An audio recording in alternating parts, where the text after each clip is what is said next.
Good evening, everybody. Welcome to another week of XFL football. We're on Thursday night again this week.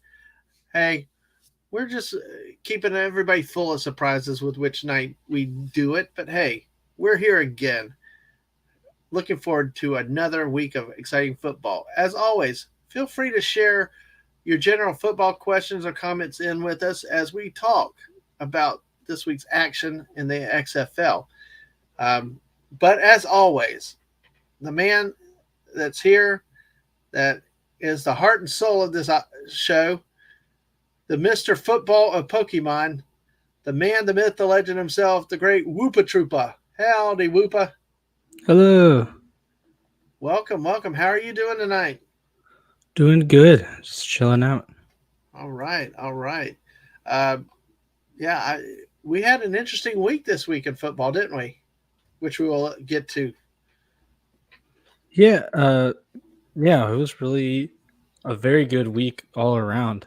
A Mm-hmm. lot of very interesting matchups and good games overall. How are Probably the you? best. I'm sorry. Go ahead. Sorry. I would say it's probably the best week of XFL we've had yet, I'd say. All right. Well, and hopefully the scores reflect it. But hey, what I wanted to ask you before we start to introduce the chat and give people to arrive is, how is this season going for you as a fan? You know, you're a season ticket holder, a fan of the St. Louis Battlehawks, and you know, so how do you like this season and compared to 2020? I think 2020, if I must say, it was better. I think the level of play was better overall, and uh I think the fan experience was a little better, but I still have enjoyed this. I think it's cool some of like the challenges they put in on their app. Some of the games have been pretty good. Just I would say less a lower percentage, and there's a lot of cool stories that happen. Um, I really enjoy that they brought back kind of the TV coverage that they did. One of the really cool parts of the XFL is that they have reporters on the field pretty much all the time, and Oh, it's not. I saw one the other day because they ran out to the field. It was the Arlington game because it was god awful Mhm. uniforms with like the three color helmet, and the reporter ran out through the end zone interviewing the kick returner, and then you could see him running back through the end zone. It was bizarre. Yeah, I think I think I think they need to work on it a little bit, just because there's a few times where they're interviewing some player on the sidelines, and then like someone scoring there's a touchdown or a turnover on the field, and it's like, okay, well, you should stop what you're doing there and let us see the action. Uh, but like, I think it's pretty cool. Um, yeah, they'll interview people right after this guy's huffing and puffing, and they'll go, "Hey, tell me what just happened." And I enjoy that. The running on the field and interviewing them, that was awesome. Like, I just thought that was it was besides the fact that it was funny, it is like, yeah, it's another level of access that you don't normally get. And I Mm-hmm. know something, I don't know if I've seen it this year, but I saw it in 2020, was they they'd interview a kicker right after he missed a field goal. It's like, so what went wrong on that play? And I'm like, man, that's ruthless, but it's like, wow, that's kind of cool. It's something that you don't normally get. Um, I enjoy that aspect of it. I think that's the biggest thing from a fan standpoint, specifically from a TV watching standpoint. I think it makes it a lot better.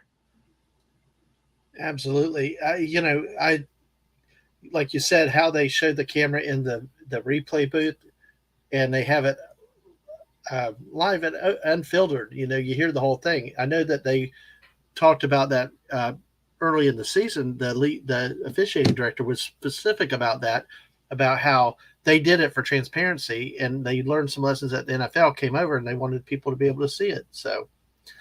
Yeah, So there was a funny part too, because they'll interview, because yeah, you'll get interviews in the NFL, but it's usually like well after the play has happened, or they're interviewing at halftime. There was one thing I thought was funny at this Battlehawks game that I'm sure I'll get to when we cover the game, but uh the guy that in charge, the guy they always go to, his name's Dean Blandino, and mhm. he made a call that they weren't happy with, and or they interviewed the coach during like while while he was on the sideline in between the plays, and the coach just said, I don't know. You know, Dean's the one who's got the degree in officiating. We don't." He was very snarky. I thought it was very funny. Like, I know coaches do that, especially when you talk to them in a game. But let's come yeah, back. Let's come back to that in a few minutes, real quick. Let's say hi to we got people, 6 or 7 people out in the chat, real quick. Let's go ahead and greet them, and then we'll get back because I do want to talk about that. You're a friend of mine, input latency. Yo, what up? hello.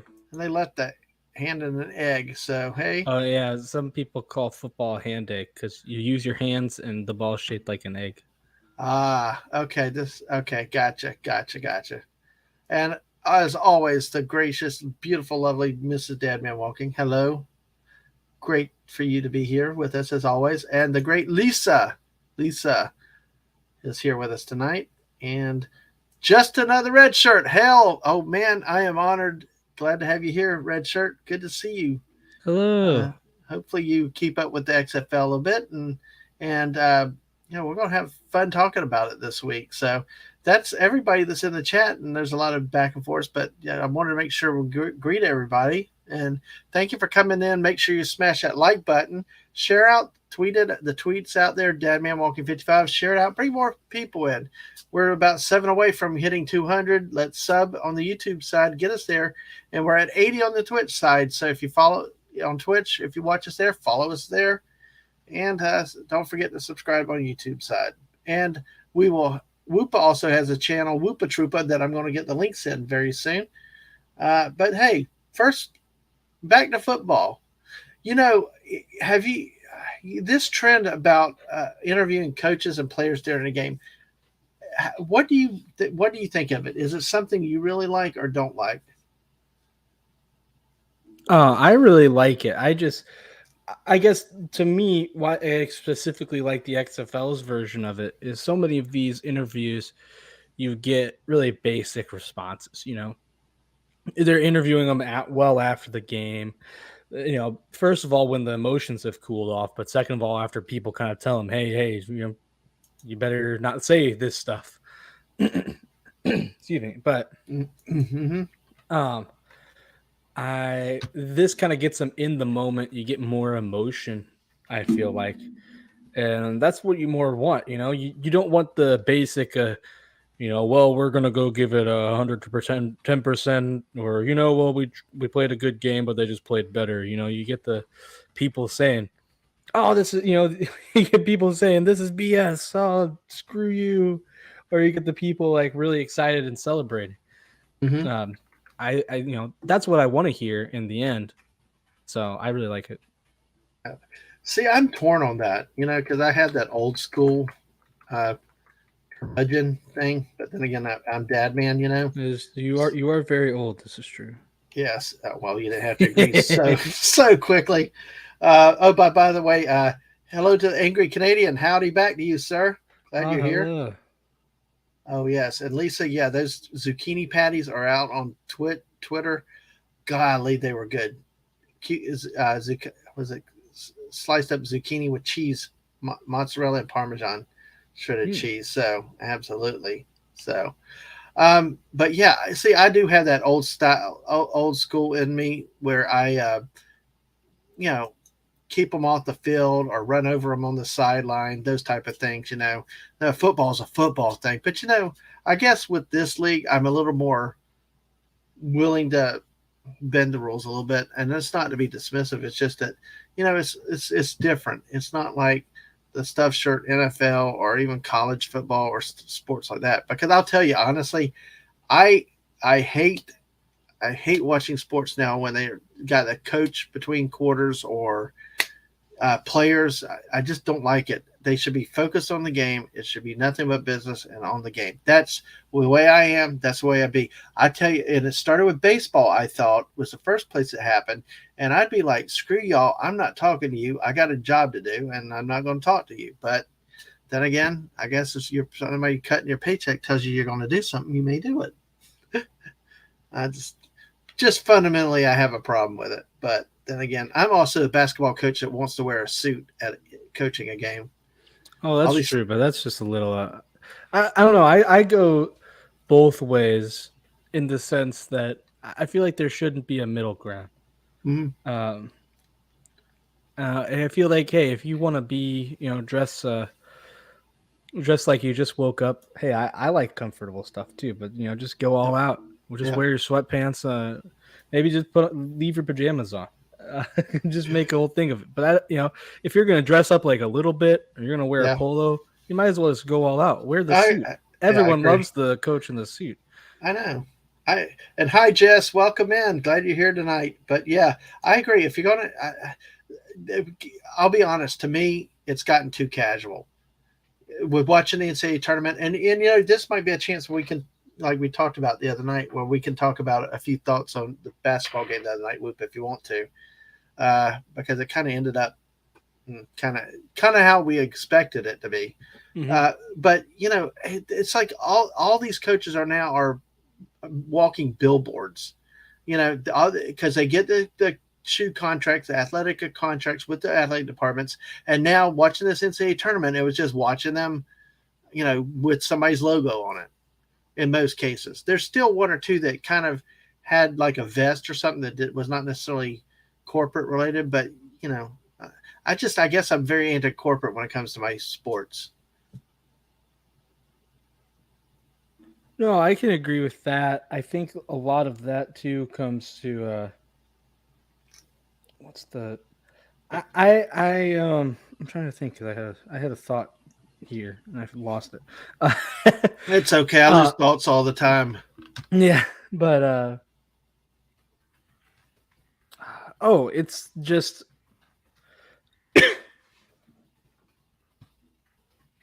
sorry, really lost it there. Uh, I got you. I got you. It's okay. oh, it's Mhm. I'm sorry. Oh, I remember Baylor. We had some pretty cool uniforms, in my opinion. We had these full blackout uniforms. It's like, oh man, this is awesome. I love seeing them. And then we got rid of them in like a year or two. Why? Mhm. Because there's a new sponsor, new sponsorship. Yep. On to bigger and better things. It's like, well, I don't, this is college. That's the whole point. It's not about all the money and the changes. And you look at the NFL. I mean, they change jerseys occasionally, but usually not. And I Mhm. mean, well, you're seeing a trend now of putting logos on stuff, and I hate that. Uh, Yeah. but they don't change the uniforms to get a corporate sponsor. They change them because they think, oh, let's update a new style, or maybe this isn't the best design. We have a better one we like. And it doesn't happen often. You're talking about like Yeah. max once every decade. Uh, It's not like the Oregon Ducks, where every yeah, season there's a new combo.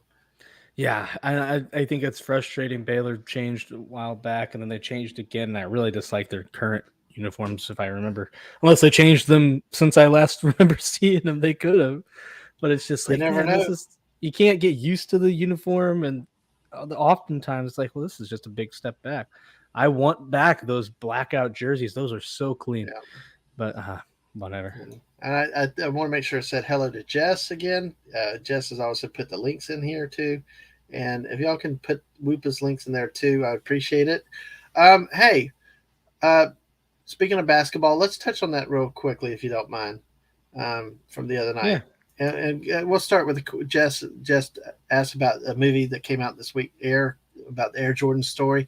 This is well, I've heard probably of it. this is probably what really started all the corporate branding, the apparel drive, and all this other stuff. It's when you look back on it, because I mean, it was not a big deal. And then when Nike got involved in the market with this shoe, it slowly started over, and then corporate involvement with this sports has happened. And like we talked about, like this now, watching these coaches as much as the players are wearing labeled merchandise. And I don't know personally. I don't know that it's good for the game. I don't necessarily know I like it because it's good for the schools. There's a lot of money, but you know what? Coming with a lot of money means, you know, they can start charging a lot more for a lot of stuff, and then eventually it's only the corporations and corporate people, corporate sponsors that end up affording tickets to an average game nowadays because everything's getting so much more expensive. Yeah, that's the thing. In the end, And that's why sometimes I get mad at college sports. Is at the end, the whole point is that it's still a school, Hmm. and a lot of these don't run like schools anymore. They run like pro teams, but in the end, I already get frustrated enough with pro teams, and it's like, well, what? Why do we need taxpayer money to pay for the billionaire's new stadium? Uh, Yeah. but that's a whole other thing. Now it's like, well, now you're just taking money away from the students.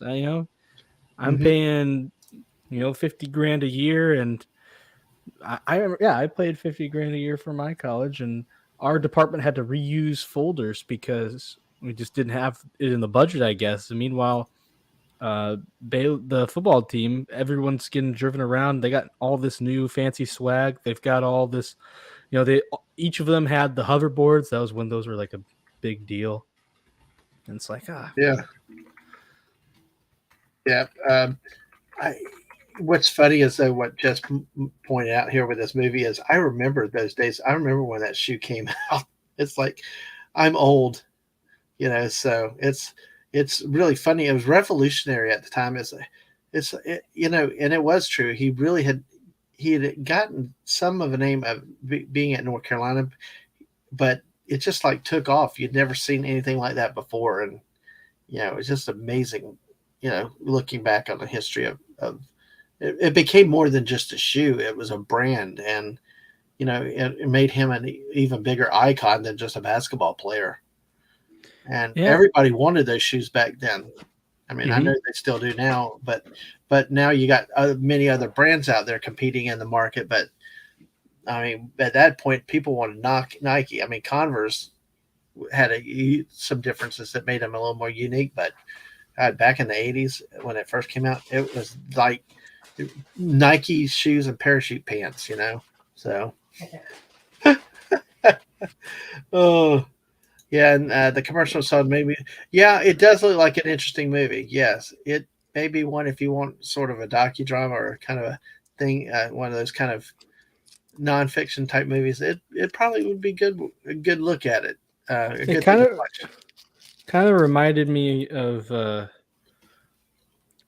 didn't watch this movie, but kind of like Ford versus Ferrari. The trailer seemed similar style. I don't know if you Hmm. remember that. Yeah, yeah, Ford versus Ferrari. Is that what you said? Yeah, I just Yeah, remember yeah. those being everywhere. I didn't watch the movie because I don't particularly care much about the cars, but I was like that when I was seeing that trailer for Air, I'm like, this is very similar style. That's the vibes it gave me. Hmm. Absolutely. So, but yeah, it looks like an interesting movie. I want to go see 65 million with the missus and do a review on it. But What's that? it's one with Kylo Ren, and he's transporting people when they crash on Earth. Oh, The first yeah, Star yeah. I want to see that one too. Actually, That yeah, because it looks kind of cool. So, but yeah, that's another one I want to see. But I got to go see the Mario movie. I hope to go see that with Ang this weekend. I've got to So, go see John Wick 4 still. I really want to see that movie. dude, see that on the theaters, the big screen. You need to see it. And I just you know, wish I could take someone with me, but yeah, the only people that I know around here are my siblings, and they're too young. So gotcha, gotcha. How about yeah? You never know. Maybe the coworkers will go with you, but I the don't kids. know if I want them to go with me. They're crazy. Absolutely, I got you. So, all right. Well, we've got people here. Like I talked about a minute ago, and we kind of talked about the other night. Really, this last Monday night. Well, I got to say hi to the great Steve Mitchum, Maddie's daddy.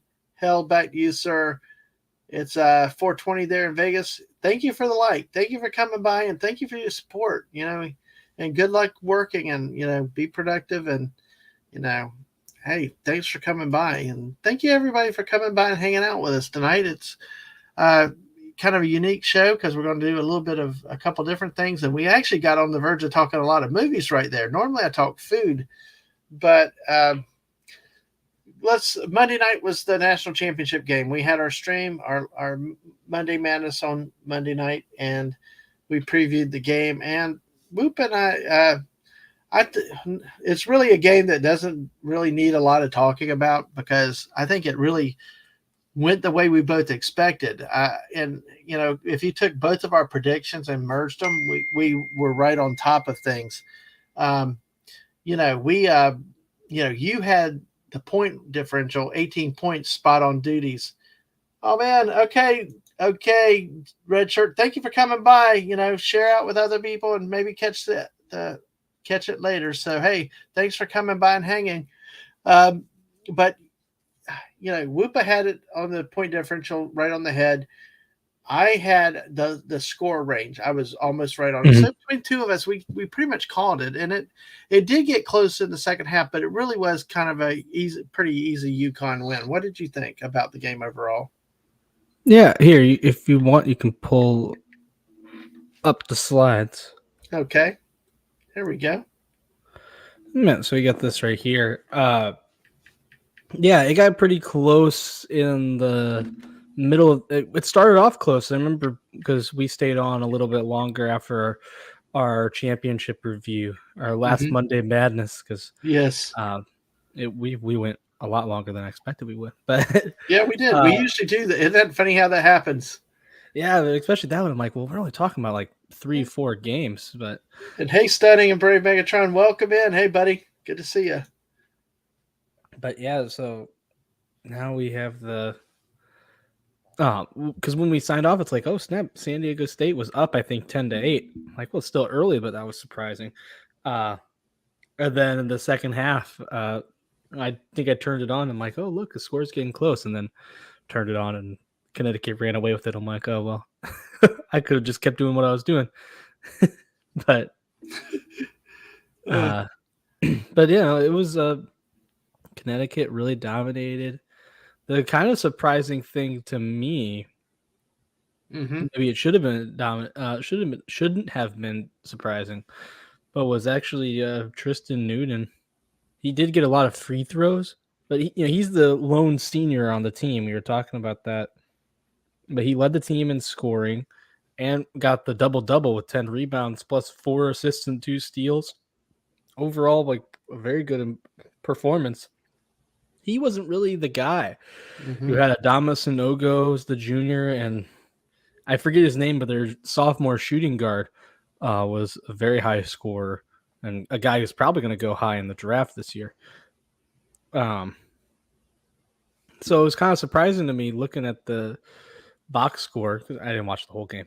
I'm just seeing, hey, wow, Tristan Newton really balled out. He had a great game. mm-hmm.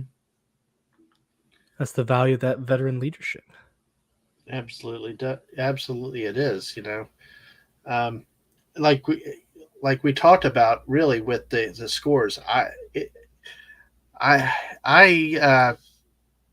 figured it would play out this way. San Diego State just did not game to game score a lot of points. I figured they'd end up in the 50s as I predicted, and they just almost got to 60, but they ended up short. So, it's it really was a game that you could see it coming. I mean, San Diego State had experience, but they didn't have enough firepower with that experience. Where UConn had Snovo, and then when Tristan Newton steps up, if you got that kind of firepower, you can beat a veteran defensive type team. And what San Diego State really needed to do was get that game down in the 50s, and obviously they couldn't do it.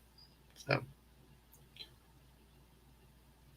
Yeah, no, I think it makes sense. You were going up against a team that had a very high scoring offense, but also a team that I think could match them defensively. And I was surprised that San Diego State, I figured would get more blocks. They had that big center in the middle, and you knew they would attack the lane. I figured they'd get a few more, but Connecticut actually had one more steal is not very noticeable, but 4 more Mm-hmm. blocks Yeah.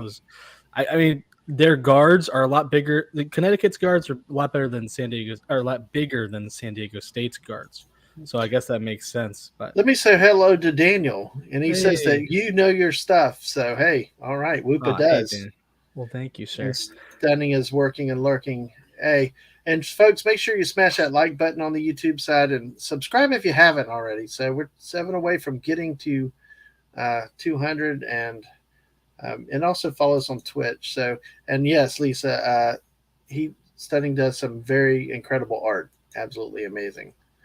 So yeah, this one thing I noticed was a 6 rebound differential, and you know, Mhm. but UConn 24-27 at the free throw line. Oh yeah, that was very kind of unexpected. Yeah. San Diego State did pretty good. 15 for 20, 75% is I think a little bit above average for them. But Connecticut was honestly a very similar percentage from the free throw line, but they managed to nail almost all of them. Mm-hmm. The rebounds, I mean, I think we knew with Connecticut having the size advantage and having the rebound advantage already on the season. I wasn't too surprised about that. Yeah. I just anytime you see a team shoot that, that's 8 ninths. I mean, that is a ridiculous percentage of free throw shooting. And 15 to 20, 75% is not bad either. That's pretty good. But there you go. There goes the difference. And 20 fouls to 15. But at the end of the day, and 19 to 59 on field goals. You get in a national championship game, you can't shoot that badly. If you do and win, then it's probably one of the worst games in recorded history. Yeah, that's not going to be a fun one to watch if it's that badly. No, no, Lord knows we've had plenty of those games over the years, you know. But hey, um, yeah, Studding said, let's see, he's going to put out another video. He's recording what he's doing. Oh, that's awesome. And then Lisa said, "That's right. I picked San Diego. Well, what do I know?" Well, Lisa, if you saw my picks throughout the tournament, I'm not one to judge anybody else either. Well, But hey, yeah, we can look at those picks. I got that too here. all right, go ahead if you want. There you go. Yeah. So just to recap, we both did pick UConn, so we get the 1-0 there. Dabman finishes. He does have a winning record, 37-30. But I got I hit the 40 wins on the season or on the tournament with 40-27.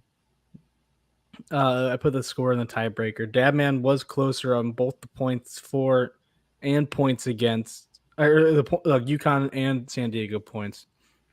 But I did guess the exact differential, so both get some points there. And I've got my 2 trophies here. The first one for I forget what week of the SEC we covered, and now I got the March Yeah, Madness one. So I've got yeah, my 2 trophies here, yeah. undefeated so far.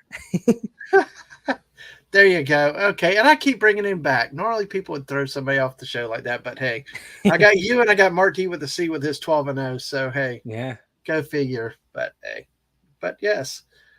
Wow. That so you ended up winning by that's a good margin. So hey, Mm-hmm. all righty. Well, So that puts a bow on the college basketball season. Then you yeah. know, hey, next thing we know, we'll get into back into men's football. College baseball is coming up probably May, June with the College World Series and stuff. That's probably something I don't usually go into. College Well, hey, baseball. I don't know what it's at. I'd have to look because I don't usually get into it because I don't remember the last time Baylor was really good enough. But Florida, I think, is number 3 in the country right now. So Hey, there you you might go. have to watch. Might have to. But I'll tell you what I like better than men's college baseball: What's that? women's softball. Oh, really? It has advanced way beyond the years of days you go whenever they try to do is bunt and walk and stuff. They can play some ball, and I will tell you some of that though. I am really I is better than the men's game. I will tell you. Now 7 innings and it moves faster, but it's a great sport to watch. The women's play. They play hard out there. Really really good product now. It's improved over the years. So I don't know. We'll see what happens. Depends on May and June may slow down a little bit for me a little bit, except more maybe great gaming streams. I'm evaluating some things for a little bit, but we'll definitely pick back up for football next year and go from there. So, and who knows? I'm sure I'm thinking about adding some weekly update type things and stuff like that. So, that type of stuff. But things are always in progress around here. But hey, well, that's it for the college basketball. We've got completed college basketball, college football, NFL football. So now we got XFL football, my friend. We have another week in XFL. So it was a big week, Woopah. So let's Yeah, get let me started. sorry. Yeah. Let me pull it up. Here's the Yes. first matchup of the week. We have week 7 results. This is a the huge game. The results here are huge. mhm. With Seattle going to 5-2, with fighting the Battlehawks in the North, right? And then Yep. Arlington, who had been thought to be the challenger to Houston, is seeming to fall back every week. Yeah, no, they've been on a pretty big skid lately, and it's kind of hard to say if they are in the playoff spot right now, despite the 3-4 record. But they don't have a solid grasp on it anymore. Mm-hmm. No, they don't. I mean, 3-4 uh, is coming. You know, coming way back to the pack, and it was not a very with the Vipers, and San Antonio on that side, both off to very bad starts. Wouldn't take much to pull ahead of them, but Arlington's coming back, and the offense is no better than it was the previous week, with only scoring 15 points again. hmm No, it's their offense has been pretty bad of late. Now, Mm-hmm. um, what is it? So Drew Plitt did get the start and played the whole game. The other quarterback, Kyle Sloter, got benched. Uh, Not he got benched. He got cut straight Mm. up. Yep. So had an okay game, 19 to 29 for 213 passing yards, but did no touchdowns and threw a pretty bad interception. Very off target. Devion Smith had another pretty big day, 61 rushing yards on 12 carries and 2 touchdowns, and adding 33 yards in the air. And he had Ben DiNucci on the other side, had a bit more of a better game. Still, has a turnover in there, but 21 to 32 for 266 yards and a touchdown, and 52 yards on the ground on 9 carries. The biggest thing here, I think, was Dominic Eberle, the kicker.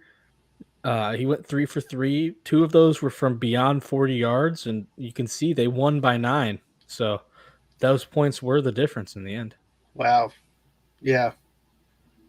Yeah. And that, especially in this league, 40 yards is a long field goal. Mm-hmm. There's a couple of the kickers that can kick 50 yards, but the kicking has not been very consistent though in this league though this season. No, not really. No, but hey, Danucci at least didn't turn over the ball too much this week. I mean, only the one pick. Only one is honestly pretty good for him Yeah, and at no this point. fumbles. No Yeah. fumbles also. So that's interesting. And then, but what's kind of deceiving is that Arlington's quarterback had a pretty good game. I mean, 10 yards of completion. Uh, the numbers were not too bad. It's just you've got to score touchdowns at some point. Yeah, and it kind of comes down to that, and it comes down to making that costly interception, which was a pretty bad play. That's how you're leaving points on the table, and a 9 point game is technically a 1-score game, so that could Mm-hmm. have been the difference right there. Yep, absolutely. Wow. Kind of this was a big result, big game. So, Yeah. So let's go to the next one, which was even a. Oh, never mind. I forgot the days wrong. this is not the biggest result. It Well, was an this is interesting. pretty big, though. Honestly, this is a pretty big result because what we have here is the team that was winless 2 weeks ago and in the bottom of the South is now actually tied for third with the team ahead of them and only one game behind Arlington. Hmm. One game out of a playoff position. Yeah, That that's this true. is a huge result with this one, and they're scoring points now, and I think they have a new quarterback. Las Vegas does. Yeah, they are the that is former Baylor quarterback Jalen McClendon. He came in. He went 21 for 31, 264 passing yards and 2 touchdowns. Um, so he was a new guy. I think they said uh, I think they said that this was his first game he start. No, this is only the second state game he started. Last time he started a game was in 2018, I want to say. Wow, that's a long time. Yeah, it That's was 5 years. yeah, it was pretty big difference there. But yeah, he had a good game. On the other hand, Kurt Benkert on the Brahmas did not have the best game. 21 for 30, 22 for 31, 179 yards, 1 touchdown, and he had an interception and a fumble. The biggest player for them, besides Jordan Williams, who's just leads the XFL in tackles, he's been a beast. Fred Brown scored both the touchdowns of this game. Got a receiving touchdown and got the first kick return touchdown of the XFL so far, 96 yards. So that's a pretty big deal. Now, for people that are not aware, the XFL kickoff is a lot different than you see in college football and in NFL, where they line up at the 30-yard line and the other's 10 yards away. This one is the kick. It's the two teams are 5 yards apart from each other. The kicker kicks off from the 30, I think, Woopah. Yeah, the 30. Right. And everybody's up on 5 yards apart from them, and then the returner's deep. So you don't have the normal wedges and the normal blocking patterns. So this is kind of interesting to finally see a kick return for a touchdown, considering how the league's rule is on this kickoff situation. Yeah, it was a very good job. Obviously, the biggest return of the year. We had some people come close, but this is the first one that took it. Took it all the way. Wow. But there's something pretty interesting. It may look silly, but I wanted to put it here just because it was really cool. Punter for Vegas, Michael Carrizosa. Nothing special in the punt game. 5 punts, 198 yards, about a 40 average, and one inside the 20. But he on a punt return, a big punt return, he stripped the ball from the returner and recovered it. Oh, wow. So I think he's the first punter in the XFL to have a forced fumble and a fumble recovery. I thought that was pretty cool. That's pretty dang cool. Yeah. You're not Mm-hmm. kidding. Usually the punters are the last line of defense. They run away from the they don't want to get their jerseys dirty, but you know, Yeah. but yeah, that's awesome though to hear that forced fumble recovery, and that's hard to strip. You have strip sacks like when the lineman strips and gets a quarterback and gets a sack and recovers the ball. But hey, that is wow. You don't see that often though. Mm-hmm.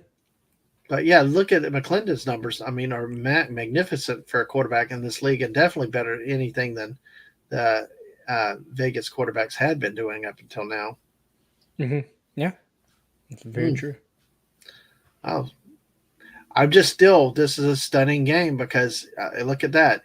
A team that you wanted to write off 2 weeks ago is now one game out of playoff contention. Mm-hmm. Well, actually, you can now say they're in playoff contention, but they're just one game behind the second place, the playoff team in the division. Big game here. You're not kidding. This was a big week for football. Yeah, but this next game is really the crazy surprise of the week, and that was the What DC the Defenders. frickin' Hades? Yeah, I saw this the other day, and I could not believe what my eyes showed me. Just for as good as Washington looked against Arlington and everybody else they played in St. Louis. Wow, I mean, yeah. I think everyone had this labeled as a beatdown. It wasn't going to be close. Uh, but what I think is just pretty crazy, too. I mean, even with this, look at Jordan Teamu. Again, they're still passing the ball and doing it very 29 well. attempts for him. 29 attempts for him. And you remember we were mocking the team early in the season like they couldn't throw the ball. They just ran it all the time. Yeah, and now, 21 for 29, 285 attempts, 3 passing touchdowns, and still 23 rushing yards and 2 carries is a good result. But you're used to him having, double digit carries. Mm-hmm. Um, Abram Smith had another really great game, but did have a crucial fourth quarter fumble. Uh, which actually, so the one wide receiver I added, Daniel Williams, because he had a fourth quarter fumble that looked like it could be costly. But then in the next drive, Abram Smith had one of himself, and that kind of turned the tide of the game. But the biggest story here is Quentin Dormady. He was accused of giving plays to other teams and got temporarily cut, but then they found out that he got proven innocent and came back to the team. Well, look at this Wow. performance: 27 of 34, 328 passing yards, 3 passing touchdowns to go with 3 rushing touchdowns. So 6 total touchdowns. I think that's all of the Wow. Guardians' points. They got all touchdowns. So to have that be all their points, that's crazy. Wow. What a performance from this guy.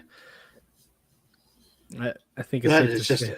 if the league had all these teams performing like this, I think it could be a lot more exciting and get a lot more attraction.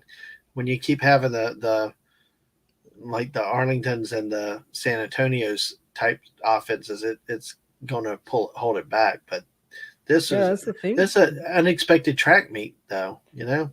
Yeah, and DC had a pretty good defense too. Like the Guardians haven't had a great defense for most of the year, but DC has. So especially quarterbacks, they have a guy who I think has 4 interceptions, 2 of them for touchdowns. Um, so for a guy who didn't even start the season as the starter to end up doing this well is a pretty big deal. And this actually, the Guardians ended up waiving Paxton Lynch after this. So I think Quinn Dormady is going to be the guy. Yep, looks like it. So another Yeah. former first round NFL draft pick by the Yep. wayside. So hey, well, let me tell you, everybody. Hey, like I said, also, hey, chat with us if you have questions about football in general. Throw them in the chat. If you got comments, if you want to make fun of football, that's fine. Throw it in the chat. We'll look at it. We'll ramble about it a little bit. We got 8 great people that are sitting here watching with us. Thank you for your support. Thank you for hanging out with the great Woopah Troopah and myself. And while we're talking some football, and we're here to, like I said, to answer questions. If you got questions about rules or anything, or you got stories from football, yeah, share them with us, and we'll try to talk about them. So, all right, Whoopa. Wow, that was the big shocker of the week. So, Yeah, I think the biggest thing too, what Matthew McCrane went 0 for 2. The 63-yarder was kind of just a desperation kick at the end of the game, but missing a 29-yarder. I mean, look, that would have changed the game entirely. It's pretty wild. yep. Like Pete Banaszak used to say for the old Oakland football Raiders, you got one job, kick the damn ball. So, mm-hmm. so, Yeah, so we got all right. one more game, and that is the St. Oh, Louis Battlehawks going on Houston and beating the Roughnecks. Funnily enough, this is the same exact score that of the Seattle Arlington game, which I thought was kind of funny. But yeah, this is Houston's 3rd straight loss. They've lost, I like to show off and talk about the North, of DC, Seattle, and the Battlehawks, but Houston has lost to all three of those guys in straight. So you could say that the three best teams are in the North right now. Yeah, absolutely. I mean, the first thing thought of when I saw this game, the result of this game was, boy, the South is a train wreck. I mean, Yeah, it's there's no doubt about it. I mean, now not only is Las Vegas like one game out of the second place spot, they're actually two games back from the first spot to actually clinch the top seed in the division. I mean, that's just freaking amazing. That I mean, I who could have seen that possibility? Not that it would happen, but just that it's even a remote chance that Las Vegas could even be in contention for winning a division at this point. yeah, It's just astounding what you see, because Houston was one of the teams of the league. They were undefeated going in that match against DC, and it's just three in a row they lost. yep, three in a row. Because it's like now oh gosh, the South is such a train wreck. I mean, hey, look at the way McClendon played for Vegas. Two more wins, they could win the division now. I mean, San Antonio's shown no ability to score. Arlington, forget it. Now the one team that had the offense, Houston, is degrading into something it wasn't to start the season. So Yeah, I think it's going to be interesting. Now, Houston had gone with Brandon Silvers the whole week, but they replaced him in the middle of that game with versus DC. Or was the game versus Seattle? No, it was the game versus DC. Um, and apparently he was injured. I always wonder, he was an inactive for the game. I always wonder, is he really injured, or you see teams do this. You see teams do this a lot where they say, "Oh, he's a little banged up, so we're gonna make him inactive," and they just do that to give their future quarterback some breathing room. They know that they're not going to get benched. They've got at least the full game to show off. yeah. Um, but Well, let me Cole say hi. McDonald. Let me say hi real quick to Shooter 8323. Hey, Shooter. I can't Hello. do your intro like somebody else can, but hey, welcome tonight. You got four streams going at once, kind of distracting. Hey, well, thanks for being over here, though, buddy. Appreciate it. Good to see you as always. And hey, it's Courtney. Hello. Hey, Hey, Courtney. How's it Courtney. going? Absolutely. Welcome, Courtney. Good to see you. And we always had the ever great and gracious, classy, my movie friend co host, Daisy Blossom over on the Twitch side. Hey, Daisy. Good to see you lurking. So, and Shooter, Courtney, Daisy, please, like I've said, also, if you have things to talk about, if you got football questions, whether it's XFL, general football questions, or whatever, throw it in the chat. Let's talk. Let's have a good conversation and stuff. And if you have questions, unique league rules, we'll take time and talk to you about it. But if you don't, there's basic things you don't understand with football. Let's do it. Let's talk about it. So I'm sorry, Woopah. Go ahead. My bad.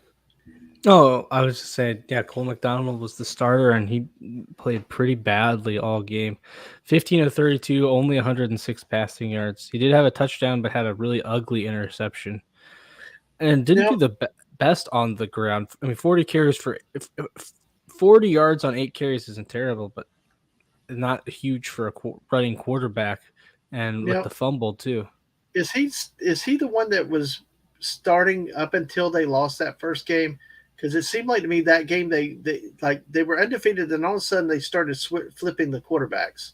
No, that was so they were 4-1 and they played DC not this last week, but the week before, and then they benched Silvers for McDonald. And McDonald did pretty good. I think he scored 3 touchdowns, 2 passing, 1 rushing.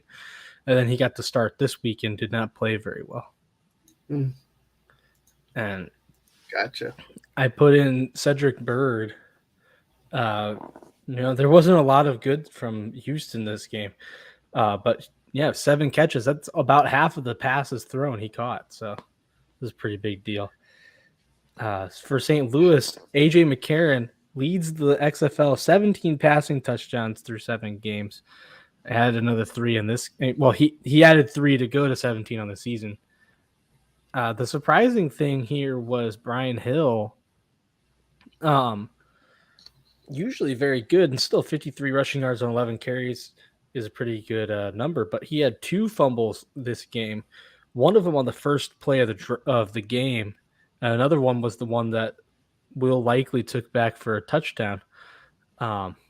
So that was pretty rough game from him. One he'd probably like to forget, but it's offset at the end of the half after there was some risky play calling. I think in our territory, or no, in the opposing territory, but just barely. QB, we went for it on 4th down, 4th and 2. Just at the end, I think there were 30 seconds left in the half, just trying to go for it, hopefully get a field goal. And it didn't work, but our offense did get a quick 3 and out. And our defense got a quick 3 and out, and then we got Donnie Hagman for a 59-yard field goal, and he made it, which was shocking because he has been rough most of the year. But the 59-yard field goal is the XFL record so far. So that's a pretty awesome to see. Mm-hmm. But that 4th down play, I wanted to talk about that. I wasn't totally sure about the call, just because, I mean, it's definitely a high risk kind of thing, but there's also the high reward of, I think we were only up by a score at halftime. And you're saying, hey, we want to try and put this game away. We've already got control of the clock. We're running the game down. If we can, if you convert, then you can score a touchdown. That'll be huge. But if you don't convert, well, you've got plenty. If you don't convert, it could be points for them in the other direction. So absolutely it was risky. Let me touch on that. Let me touch on a second, but I want to say hi to Courtney. Just thank you for lurking, Courtney. I'm sorry you're not feeling good. But listen, hey, she called us awesome dudes. Thank you, Courtney. Hope you feel very, very much better very, very soon. But thank you for lurking with us and stuff. And really hope you feel better soon. But thank you for spending your time with us tonight, and as well as all 8 of y'all that are with us. So, yeah, coaching decisions kind of, you talked about that last week, remember?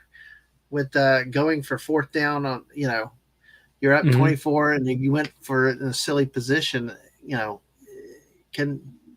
don't know, Woopah. It just, I would love to be a coach to make those decisions, but it is kind of crazy because any little thing can backfire on you.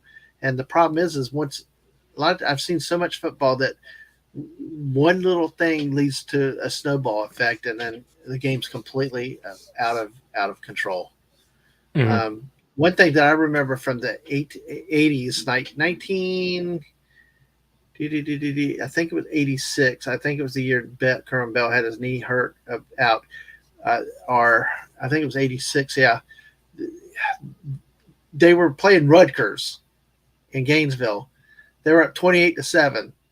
They pulled Bell out, the starter, put in the backup. The game ended up a 28-28 tie. It's like, never. I mean, coaches get cute. And it was in the 3rd quarter when they pulled him too. Yeah. So you're like, ugh, But yeah, yeah, that's rough. Coaching decisions. And as a fan, you got to live with your stupid coaches' decisions. Oh. Yeah, I'm aware of that. But there was something that happened on this play that really frustrated me. Yeah. And I'd love to know your thoughts on it. But so the 4th down play kind of bothered me because it was 4th and 2. We just needed the 1st down. Yeah. And there was a guy who to me looked open in the very short route. Could have just thrown it and made it work. Instead, AJ McCarron bombed it like 20, 30 yards out, and it was an incomplete pass. But our coach challenged the play. Now, at first, when I watched it, I thought, well, it just looks like, he threw into double coverage. Yeah. But then they challenged the play, and when they were going on the review, you could see that they made contact with him before the ball got to him. So they But hit the receiver before the ball got to him. And it was because a in this league they can their replay can assess penalties, right? yeah, you can Uh, challenge any pretty much anything. You only unlike have the NFL or college where they would not review to see if there was a penalty. yeah, you only So have one yeah, challenge and you don't get it back even if you're right, but you can challenge any play whatsoever pretty much. yeah. Uh but So there the was frustrating contact. so there was contact. You could see it on the replay. They kept showing it, and you're like, "Well, look, he hits him before the ball gets to him." Uh, but the guys up in the booth said that he did that. It was like, well, he did contact him before the ball got there, but it wasn't soon enough. So we're not going to overturn the. You know, it wasn't close enough for the refs to see it, so we're not going to overturn the play. And that ticked me off just hearing that. You Well, know, okay. Let me know when you want my thought on it. Sorry. oh, it's just I don't blame the Uh, refs for not getting it. When I saw it, I didn't see it, and you never know angles. But I'm like, that's the whole point of the review system to get the angles that the refs couldn't see. Oh, mhm. there's piles all the time where you don't know. Well, did the fumble? What did the ball go out before his knee Yeah. hit? And yeah, I get. So I'm not blaming the refs on that one. Yeah. It's not hard to get every call right, but that's the whole point why they introduced the instant replay, so you could get the plays that the refs couldn't see. So the fact that the review to me is saying, well, it wasn't close enough for the refs to see. The point is it a penalty or not? It doesn't matter if the refs could see it. That's the whole point is did it happen? So Hmm. that ticked me off because I don't understand why that would be a rule. It just seems silly to me and really frustrating. Thankfully we still pulled out the win, but I was like, man, if that ends up biting us in the butt, I'm gonna be real ticked off.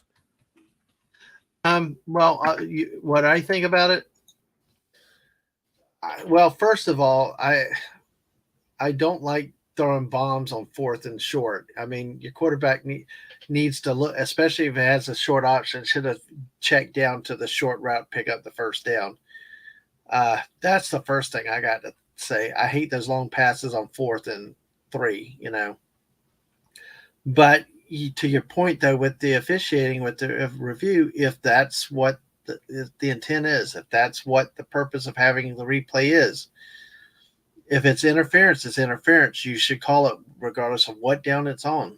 You know, first down, fourth down, last play of the game, it doesn't matter. A penalty should be a penalty consistently throughout the game. And I think to your point, like if there's about the angles, if the official's out of the angle and stuff, what did I say about the other night when I talked about officiating from basketball? It's about angles and your positioning. Mm-hmm. You know, that is critical. And an official can't always be in the right position to make the call. They can be close, but sometimes things happen. Bodies shield, bodies roll over, things happen. Distraction, you slip. Things can happen that take your concentration off slightly. But it happens.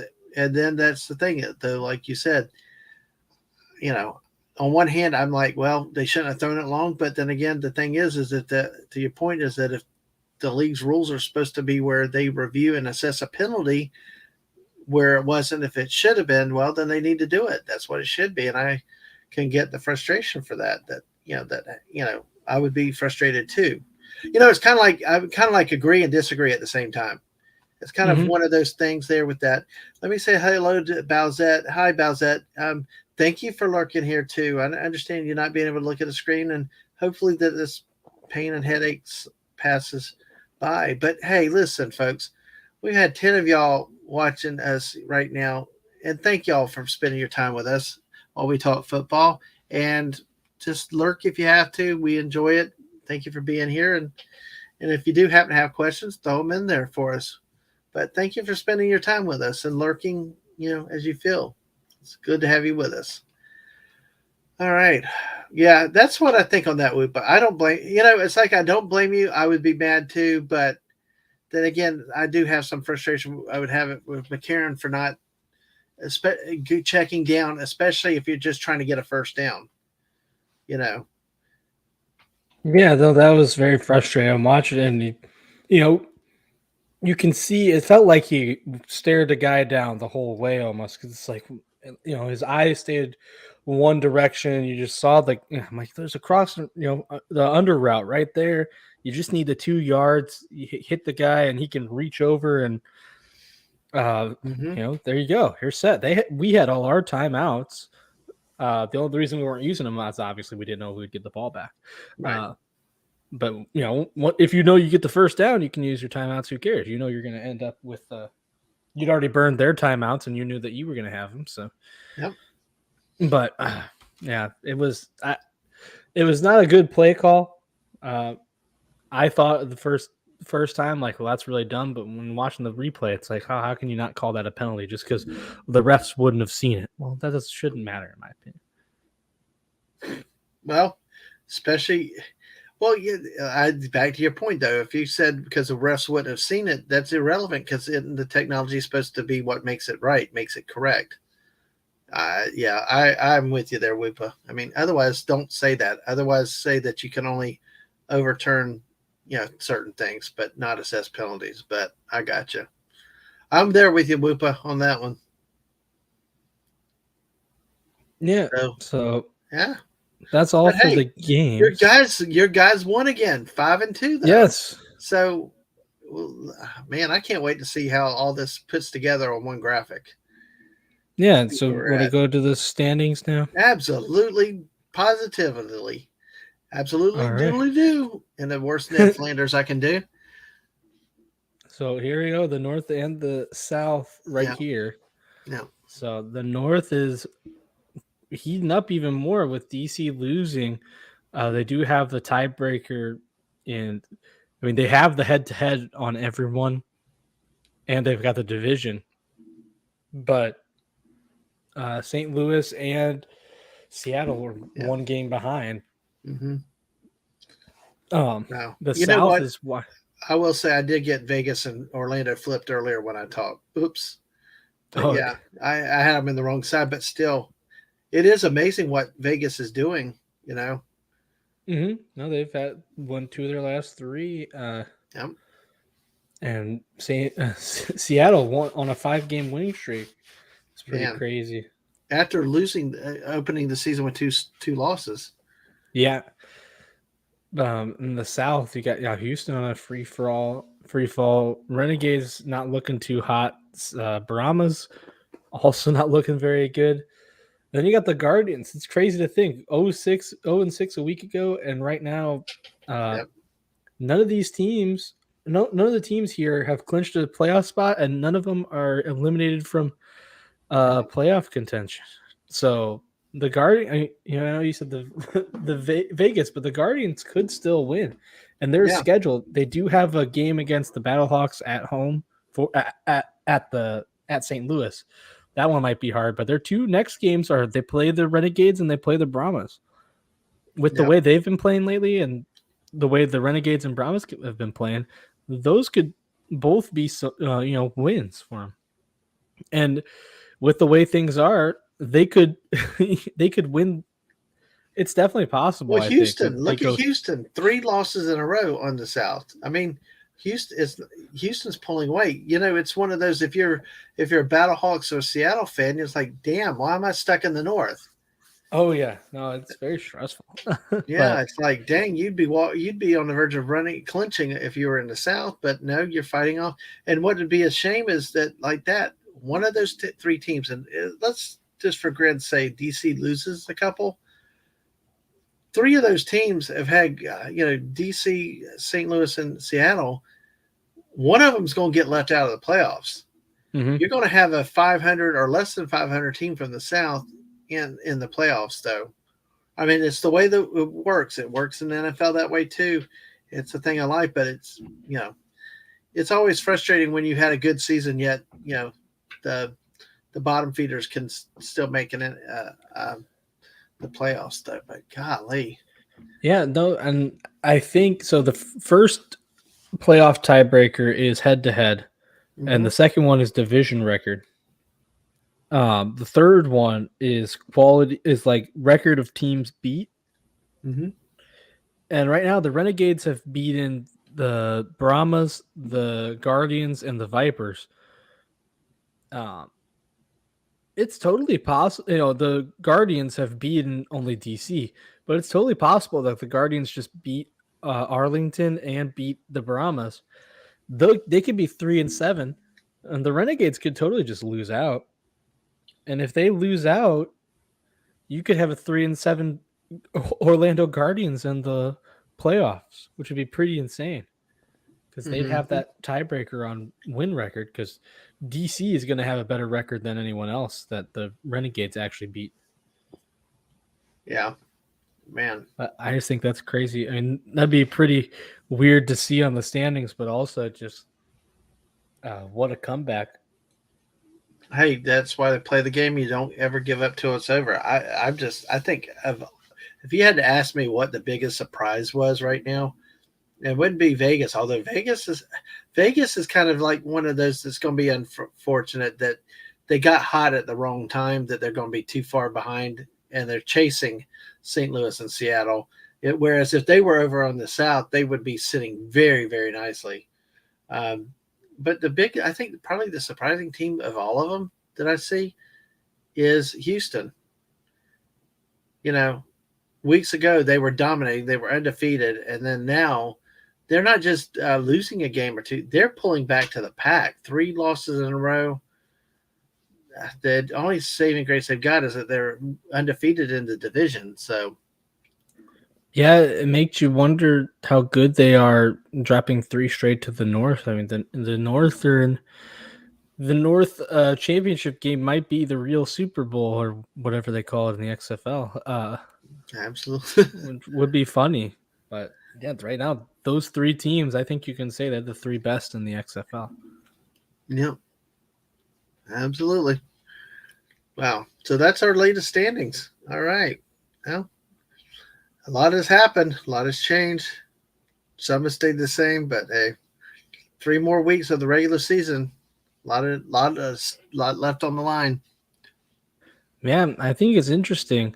So far, while I've been doing this whole Mhm. thing, I haven't actually had to move any of the logos. So our first standings, despite so many crazy things happening and so many big streaks, the teams have stayed in the exact same positioning. I think that's kind of fun. Crazy. That is But bizarre. it might not stay, it might not stay like that for long. We'll have to see. But let's get into previews for week 8. So 3 weeks left. And starting off is the Battlehawks ending the season on a 3-game home stretch. Oh, actually, that's something I wanted to talk about real quick. Mm-hmm. The Brahmas and the Battlehawks are both done with away games. Battlehawks went 4-1 in away games. Brahmas went 2-3. But everything else is at home for them. And on the opposite side of that, the Vegas will only be playing on the road for the rest of the year. They went Wow. 2-3 at home. They've got 3 games to end on the road. So, yeah, Hmm. I'll get back to this. So, I know that's that's a point that for everybody that picks on sports ball, especially like not being nerdy, geeky, all the things we normally hear. That's the type of information that I think is very nerdy or very geeky, whatever you want to call it, because it shows attention to fine details like that that make sports where you can really geek out and have and go crazy over it like a lot of other things. But that's me digressing. So mhm. all right, so we have Saturday Sunday games this week, or do we have a Monday game too? Nope, it's just Saturday, Sunday this time, All which is right. nice, refreshing, I'd say. So, you have for Vegas, you've got, I mean, the QB, Jalen McClendon, he's got to be the guy. Played his first game. You can see he had the 2 touchdowns. He did now that fumble he was not lost, but still, looks like he's gonna stick as the starter. Can't imagine you pull him out after a game like that. Another thing to look for is Bailey Giffen, 6 for 13 on field goals. Five, he's had 9 of those inside the 40 and only made 5 of them. And he's 1 for 4 from outside of there. So you pretty much can't, you know. Wow. I'm surprised he's still on the team, honestly. Why don't you just go get another kicker at that point? I mean, you got to find some. They find them in arena football that are better than that. Right. And the very funny thing about this to me is so XFL talks about gambling all in their game. They don't mind talking about it in the stream. The score was at 38 combined, and the over under was 38.5. One of the guys on the field, they're playing in Vegas. He bought a ticket before the game, I guess, for the points to hit the under. So they're sitting right there, and Vegas lines up with I think like 8 minutes left in the fourth to kick a field goal from like 30 something yards. And they're talking to the guy, the one announcer on the field. He's got his game ticket, and he says, well, if I miss this bet, if he makes this field goal, I'm gonna rip up the ticket because it's over then." And then the kicker just shanked it right, and the guy in the field, he was so happy about it. I thought that was really funny. Now that's like, odd. yes. That is definitely odd. It was a lot of fun. I like that little aspect of it. It is different. I mean, it is kind of cool to laugh about. I still don't know if I wanted in like college. I still don't like gambling in college football. Yeah, NFL, it's kind of thing. I don't like it in college sports, but I think in pro sports. I mean, at this point, there's a baseball stadium they built in Cincinnati, and they have a betting place. You can place bets, and it's right inside the ballpark. So at this point, it's just so common. I think. Mm-hmm. Yep. All right. Well, hey, let me just say to everybody, thank you everybody being here, and thank you for your support and these graphics. Whoop has worked really hard on getting these stats compiled, and thank you. And put some cake out in the chat for Whoop if you can. So we'll make it cake. But thank you for 10 people watching us. Hey, follow us on Twitch and subscribe. Hit that like button on YouTube, and thank you for everybody hanging out with us. As we're talking XFL football. So, hey, stick around for a lot of it. And, make sure you stay to the end. We got a few announcements coming up, too, if you hang out. So, okay. Sorry for interjecting in there, Woopah. But, hey, at least what's good this week. Oh, she's got to go. Courtney, I'm sorry. But, hey, take care. Bye, Courtney. Thank you for coming and staying as long as you have. It's always a blast having you around. Hope you feel better soon. Maybe we can talk Philadelphia Dallas football at some point. So, I actually got it. I think you had. Oh, and Stunning draws cake all the time. There you go, Stunning. Oh my goodness. So, hey, but what's good though, Woopah? You got a Saturday football game to go to this week. Yeah, it's an early one, noon my time. Absolutely. So. Now let me ask you that. Do you like to go spend money on concessions? No, I do not. I'll tell you. Now, let me ask you this though: are they like? Because are you in the main big arena there, or is it like one smaller? Okay, we play in the old NFL's dome. So wow! So they charge full price. I got there in the key factor. I already mentioned it, but we've been calling it because it used to be the Edward Jones Dome. Now it's just the dome. Mm-hmm. We say when we're at home, not home field advantage, it's the dome field advantage. So okay. But I was just like, man, kid, I always like eating food and stuff at a game, but it has gotten really crazy and stuff expensive these days. And I just was wondering, there's just something about eating ballpark food, though, And I was wondering if you like that or if it's just one of those. I love it in baseball just because, man, some of the stuff is great. The football fair, I don't think it's as good, but I can tell you this concessions here are much cheaper. Don't make me think. Don't confuse that with saying it's cheap. It's still very expensive, but just cheaper compared to a lot of the stuff I see. You go to the baseball game. Pretty much the only thing you can get for under $10 is a plain hot dog. You might have to pay extra for the ketchup. What do I know? But no, it's just so expensive there with the with the football game, like you could get there was very little that was above $10. Um, so that's positive at the very least. But no, my game plan is usually eat before I go. My first game I ate before I went. Second game I had to buy a little bit of a. I bought a brat. It was very disappointing. You could tell it was a boiled brat. Would have just got the. Boiled brat. Yeah, I was like, Okay, ugh. I like boiled hot dogs. Like at our old stadium used to do 50-cent family feast. They were cheap boiled hot dogs, but God, I could eat 8 of them. Mhm. God, those were great nights. But but a brat. I mean, brat. I mean, just seems like you need the grill markings, the just boiled. Yeah, it wasn't great. If I knew it was gonna be boiled, I would have just got the hot dog. Uh, Ah, yeah, she was cheaper too, but I thought, well, brat, who can pass up a brat? Only $2 more, I'll take it.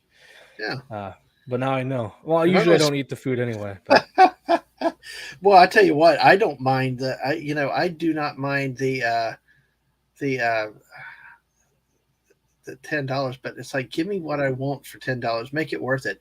See, I don't eat popcorn anymore because at the games because either one they have those marble things, the unpopped kernels will break your freaking teeth, or you know it's stale, or you pay like $8 for popcorn, and I'm like, come on, popcorn is not that expensive. popcorn's very cheap. And Even it's if I like even if I get it at the movies for way expensive, what's the movies? You can't go to the movies without popcorn. That's just crazy. exactly right. Oh, the But missus and Ang went to see um, uh, Mario uh, today and or yesterday, and they both got a bucket, one oh, of the Mario buckets. So hey, good for them. now there you go. But Absolutely. So I think in the future, I'll see how it goes. I think this week I'm definitely going to. Last week I went to the bars a bit, and they were so packed. I guess everyone had the same idea as me. So I think what I'm going mhm. to do is I'm going to uh, grab 2 or 3 airplane shots before I go, and I'll just drive. And then when I get to the public transit, I'll take them before I get out of my car. What's public transit?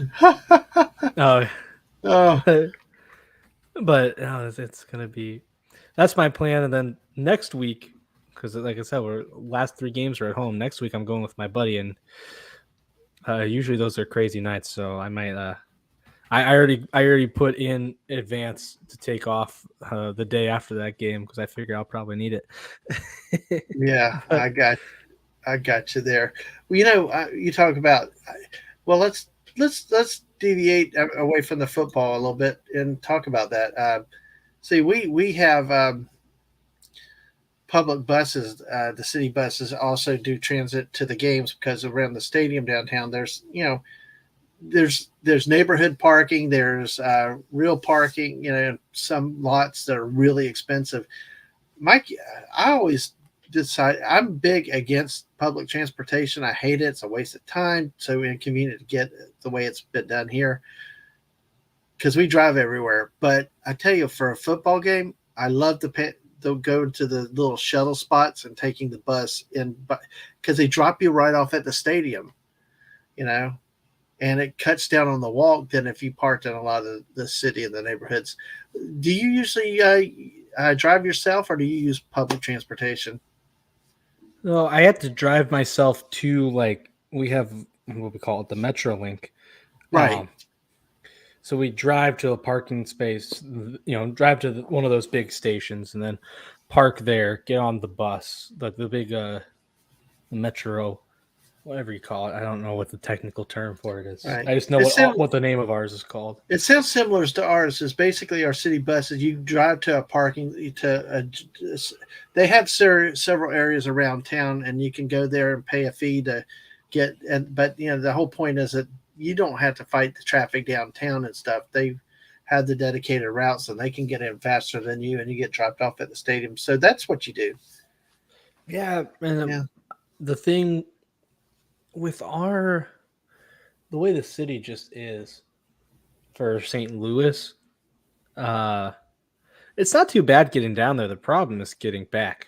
We sat in that parking garage the first time because I went with my dad and one of my younger sisters.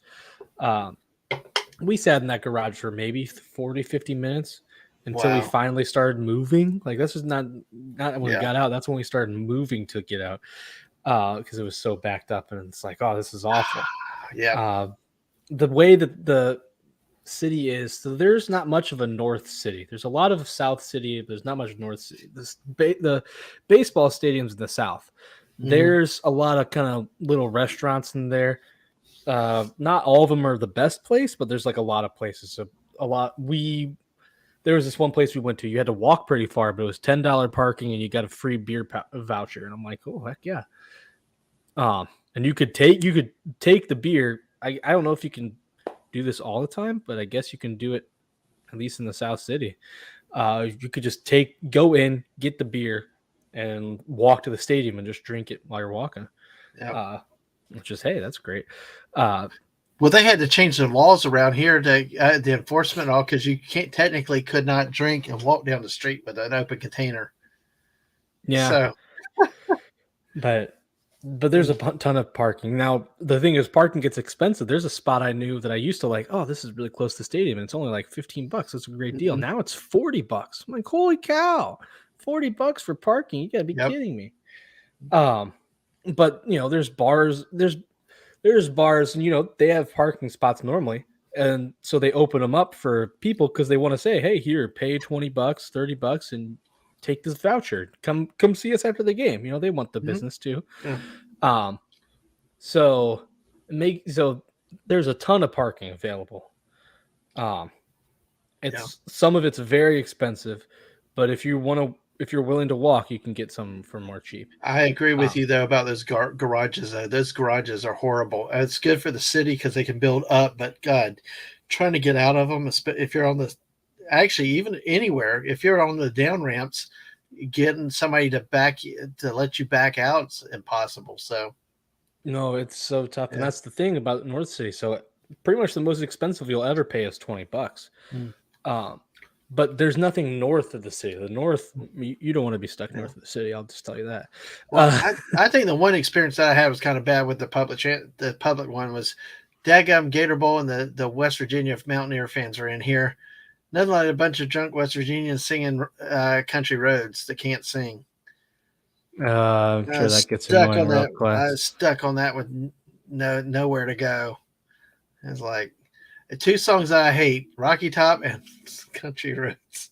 Actually, when the fans sing it, the normal versions aren't so bad. But hey, oh well, hey, that's cool to hear about that and your experiences are there. But so you enjoy the game on Saturday, Whoopa. I think that's going to be great for you, and you know, Yeah, I'm and hoping all. we kick butt. We played Vegas 2 weeks back, and I mean, it was a blowout, but Yeah. in a good way. Sometimes I think sometimes the games don't get played. What's the word? I Oh yeah, agree. It is a good song when it's not sung by a bunch of drunk people on a bus. Okay. yeah, that's true. Uh, I but agree. no, there's oh, like some games. I guess blowouts might not be the most exciting, but it's good when it's a blowout because a team's just doing good. The Mm-hmm. Battlehawks were doing really good against them. Sometimes you get blowouts. Like the first home game we went to, we beat up on the Renegades. They were awful, but it was not necessarily, we made a lot of mistakes. It was just the Renegades were so, you're watching like, wow, this team sucks. Like they can't do anything. Mm-hmm. Uh, so it was less blowout because we did good, and more of a blowout because they were bad. Uh, so I'm hoping it's we put them in their place. Yep. We go to a nice 6-2, and we'll see from Yep. there. All right. And that should eliminate them from playoff contention. But then again, you stay ahead of Seattle because you have no room for error. But maybe if DC starts losing, then that opens things up, especially if Mm-hmm. since DC lost a very surprising, unexpected game this last week. Mm-hmm. So We've got. Oh yeah. Oh, last thing I'll mention is just AJ McCarron, our QB1. He's second in the league in passing yards, first in completion percentage, and first in touchdowns. And he's not. No 70%. one's close. I think the second closest is 14 passing touchdowns. So Mm. he's big time up there. 70% though, essentially Oh yeah, 70%. That's what's amazing. he's been very accurate lately. And the Four to Vegas one does not. touchdown, 4-to-1 touchdown interception ratio. All the numbers are look spot on for him. Yep, he's looked a lot better since early season, and Vegas is not known. I think they have the worst defense in the league overall. So this could be, another chance for AJ McCarron to put some stats up. So Well, all righty. Well, that's the first game of the week. yeah, let's get to this one. Oh wow. Renegades going to the Guardians. And I was talking about this. The Guardians play the Renegades and the Brahmas at home. I think I want to say I'll doing predictions as we go. I'm predicting Battlehawks to win because, of Oh, course, without a doubt. Yeah. I mean, Vegas had a good week last week, but uh,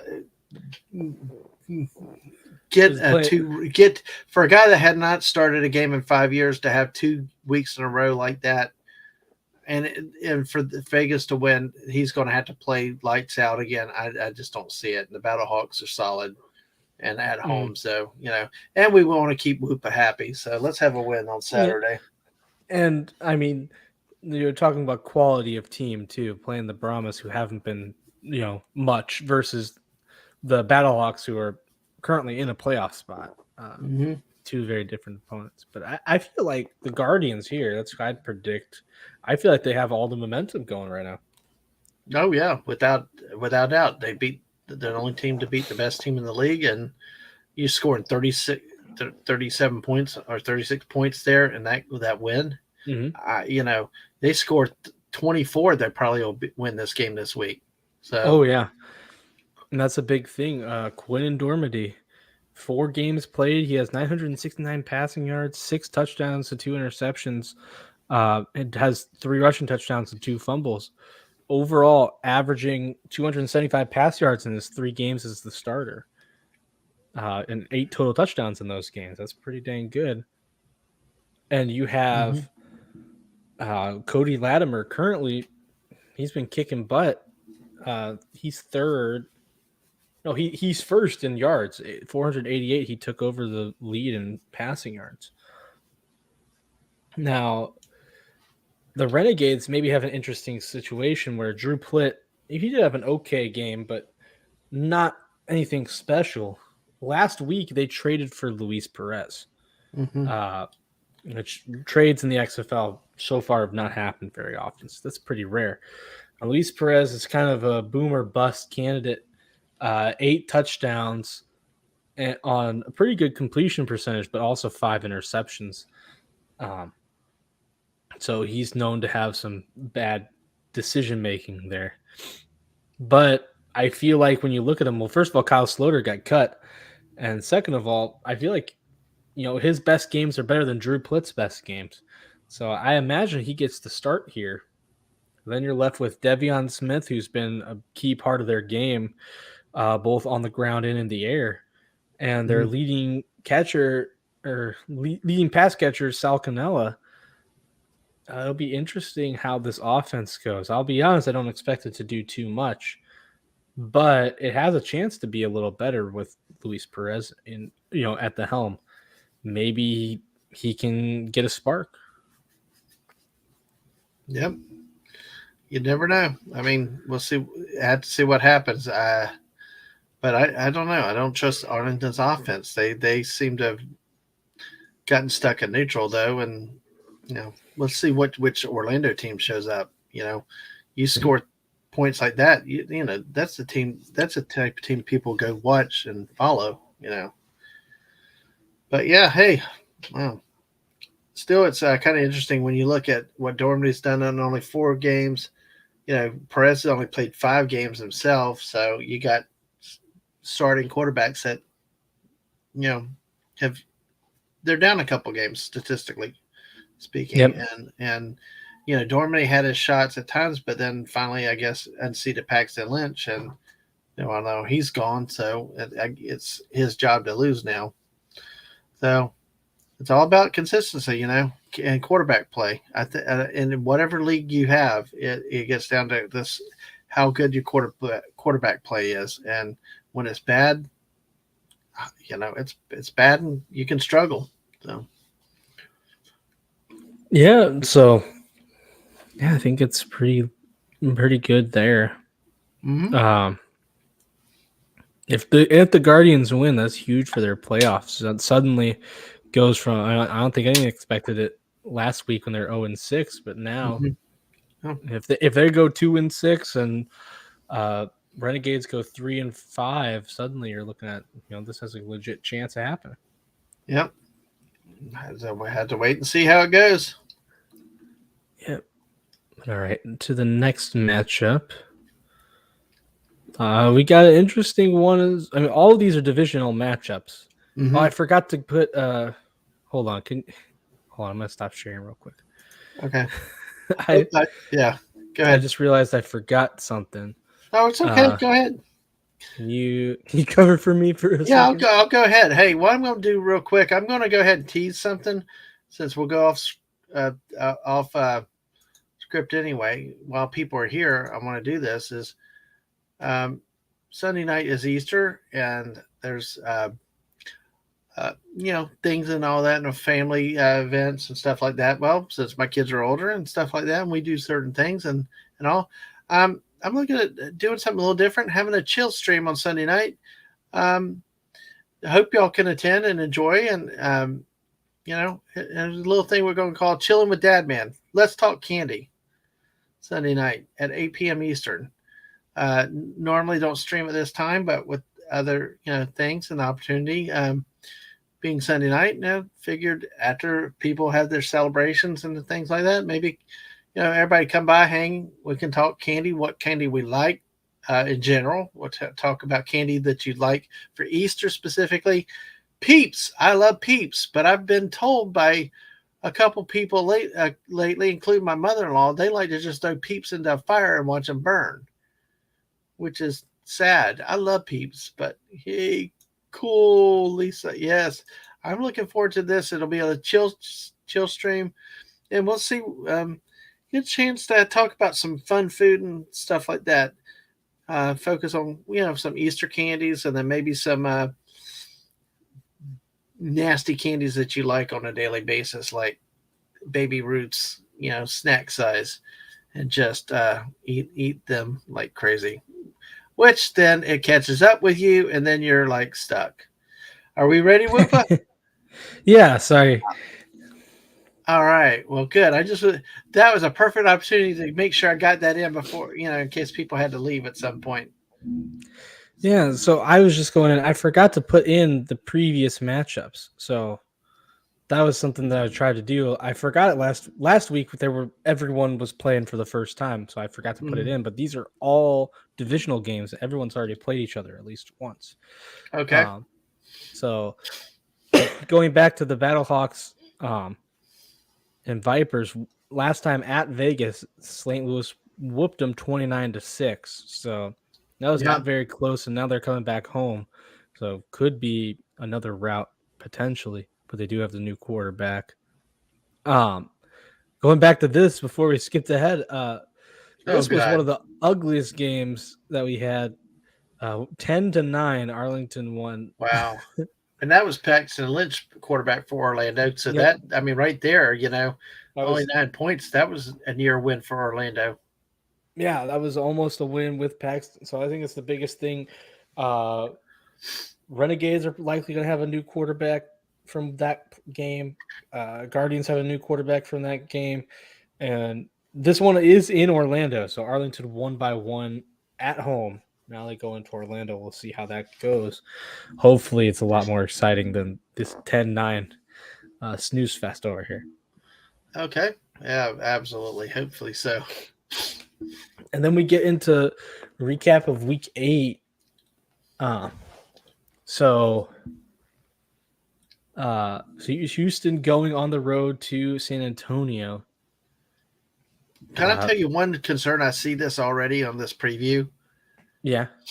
And it's, I love the way you previewed it, but when I don't see a quarterback for a team, and then much less a quarterback for either team. I have no hope for the offenses. Oh, Yeah, that must be a bad it's gonna sign.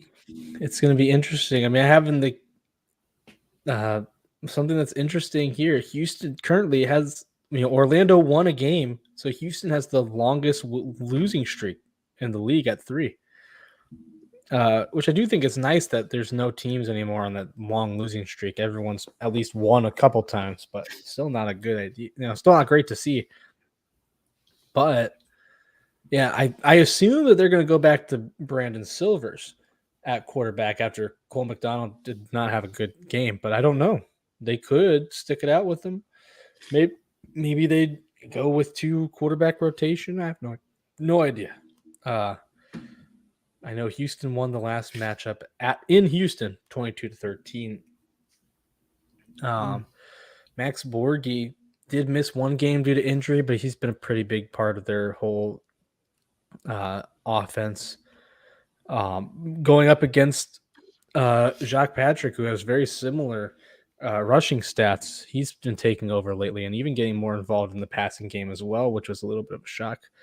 Uh, I think the biggest thing is going to be, first of all, linebackers. You look Trent Harris, 7 sacks, 10 tackles for a loss. John yeah. Daka, I guess you say, 3 sacks, 5 tackles for loss, and 3 forced fumbles, which is the most in the league.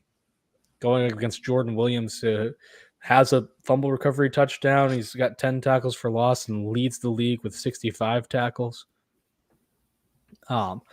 And quarterback play, yeah, I noticed this. So Kurt Benkert is out with he broke some ribs in that game, but still finished the game, which is very impressive. But Mm, he's not going to be playing the rest of the year. oh boy. They think they did pick up Paxton Lynch off waivers, Huh. but they don't think he's going to play because he just got there, learning an offense. He might play next week, which honestly might be too late for the team, but worth a shot. Yeah, But when you he's get a second, can you go back to the standings real quick? yeah.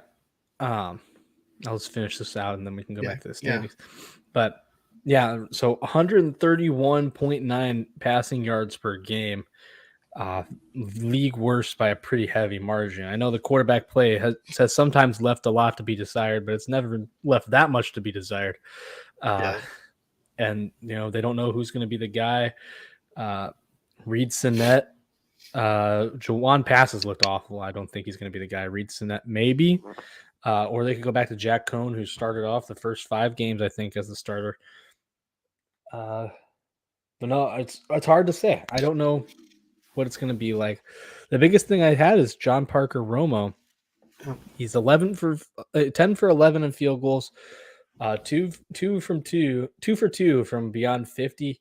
And the only miss he ever had was in week 1 versus the Battlehawks, conveniently. So I appreciate him for that. But yeah, since that miss in week 1, Yeah. uh, he's made every single field goal, and he's been able to make them from distance as well. So in this game with 2 teams that are maybe not operating at 100%, that could be the difference. But Yeah, let me go absolutely. back to the standings Yeah, for you. because looking at that with that Arlington Orlando matchup, if Orlando wins it, they move 2-6. Arlington moves to 3-5. If Houston loses to San Antonio would be 3-5. Houston would be 4-4. So you truly would have Orlando only 2 games out, and like Arlington and let's see to be. Uh, uh, yeah, it's just looking at this league, this division is way up in the air with this one. No, it's So pretty crazy. And then the biggest thing to me is Houston plays 3 straight division games. So yeah, they're playing uh wait, no, they don't. Never mind. yeah, Sorry, they play the Renegades, they play the Brahmas, and mm, they play the Vipers. yeah. And it The was see if Renegades it play Houston, Orlando, and yeah, DC. The Brahmas play Houston, Orlando, and DC. And the Guardians play uh not Houston, sorry.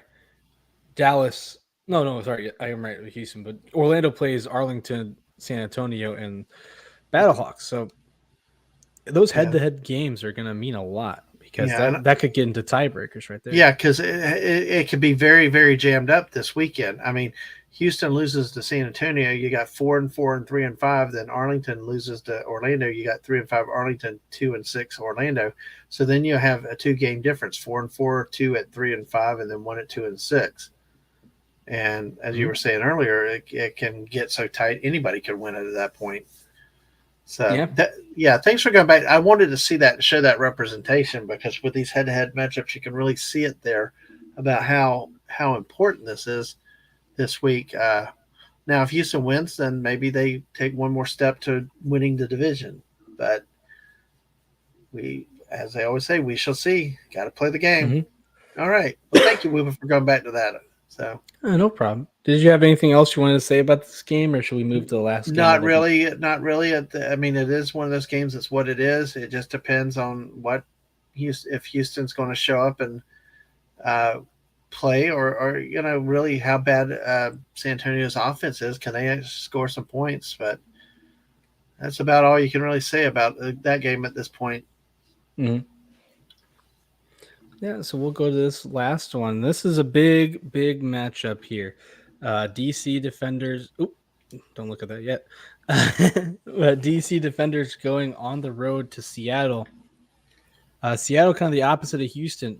Now that DC lost last week, Seattle's 5-game win streak is the longest win streak in the league.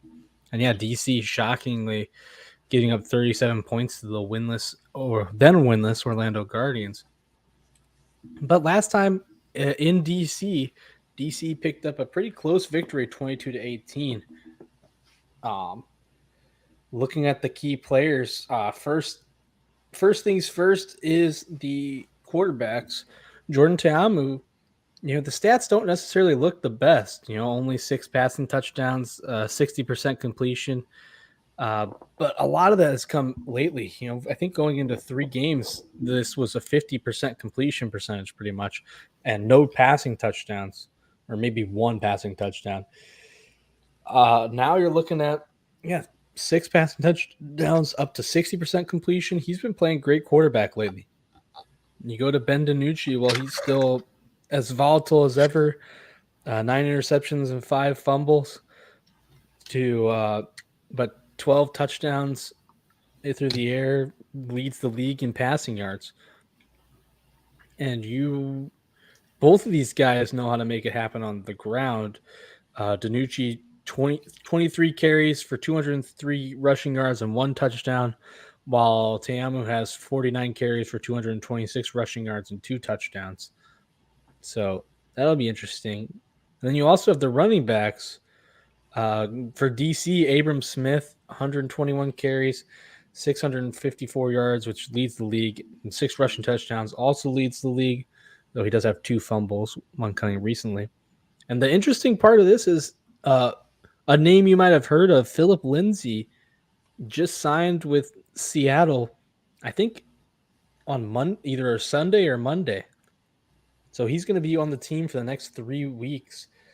That could be a huge signing. Now, Morgan Ellison was their running back, and he looked pretty good, but he's been out for a while with an injury. I We'll saw see the how. I saw your tweet with the run this kid made when he played with the Denver Broncos. Man, he was fast. Oh yeah, no, he had back-to-back 1,000-yard rushing seasons, so he's got talent. And the XFL, that could be huge because the biggest problem, it hasn't stopped him from winning, but ever since Morgan Ellison got hurt, the biggest problem for the Sea Dragons has been they don't have much of a running game. Yep. Their backup running backs haven't been great. It's just been DiNucci Yep. making it happen in the air and on the ground. Adding Philip Lindsay, who might be the best running back in the league already, that could make him scary. It makes him concerning to me. I'm definitely worried, but Yep. we'll see. Well, because this really affects you, because imagine St. Louis wins, and if Seattle wins, you got 3-6-2 teams. Then Mm-hmm. we have the opposite of what's happening in the South. With the South, when everybody's getting bad and joining the same club, everybody's going to be good in the North and at the same record. Yep.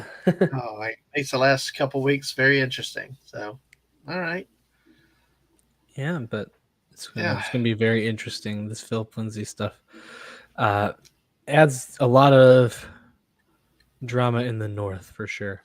Mm-hmm. Yep. Well, Yeah, so that reads well. Good job, Swoopa. yeah, so we've got the last thing. It's going into week 8. Only 3 weeks left. We've got playoff implications here. So we Mm-hmm. got two teams going for the division and two teams going, trying to stave off elimination. The biggest thing here, looking at the division first, uh, if DC, first of all, if the DC Defenders or Rough, uh, Houston Roughnecks win, no matter what, if they just win, they're in the playoffs. They clinch a spot.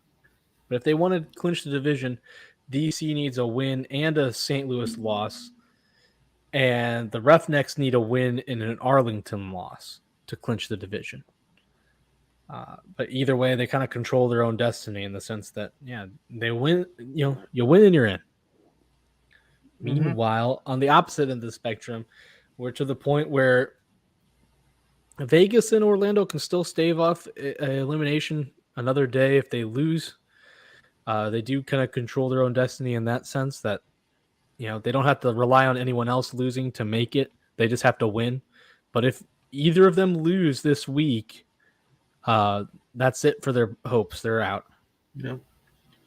It So shows you the dramatic dramatic situation is here because we talked about how Houston have been coming back to pack, and and if they lose, it could be so close. But then one win, and hey, they've come.